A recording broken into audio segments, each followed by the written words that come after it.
Tuhan bersamamu. Inilah Injil suci menurut Santo Markus.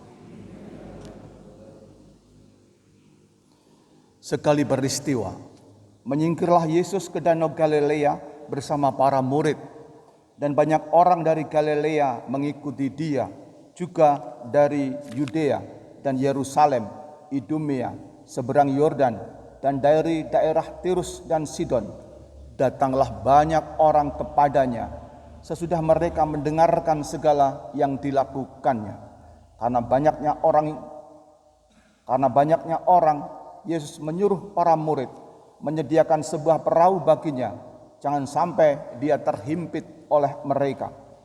Sebab Yesus menyembuhkan banyak orang, sehingga semua penderita penyakit berdesak-desakan ingin dijamah olehnya.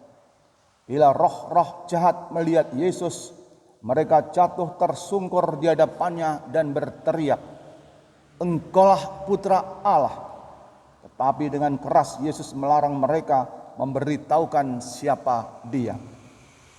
Demikianlah sabda Tuhan.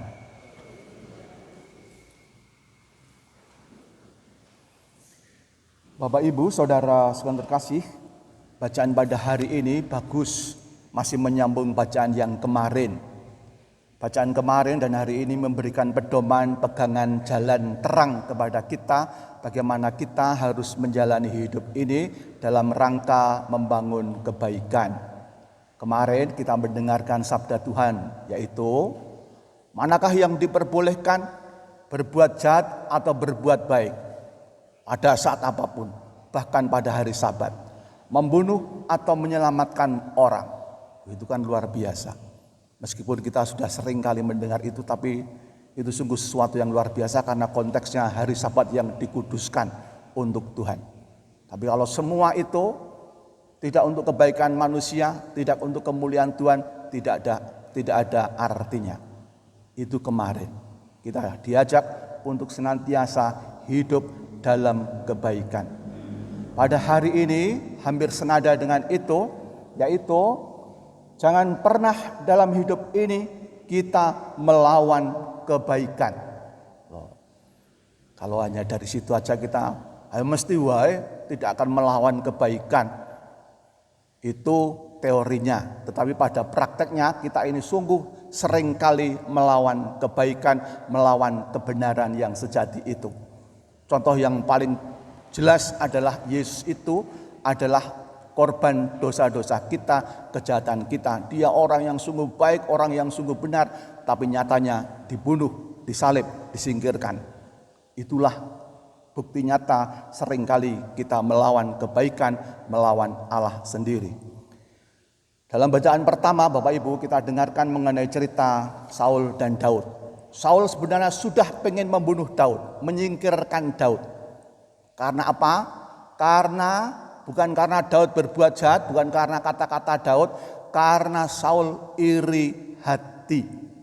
Karena iri hati, meskipun Daud itu orang baik, dia pengen menyingkirkan Daud. Tetapi untunglah kemudian Jonathan anaknya memberitahukan, jangan, Daud itu orang baik. Sehingga Saul mengurungkan niatnya. Ada berita yang benar. Bapak Ibu, seringkali kita ini juga berbuat melawan kebaikan hanya karena iri, cemburu dan sebagainya. Padahal orang itu baik, tidak ada apa-apa dengan kita, tidak melawan kita hanya karena iri kita.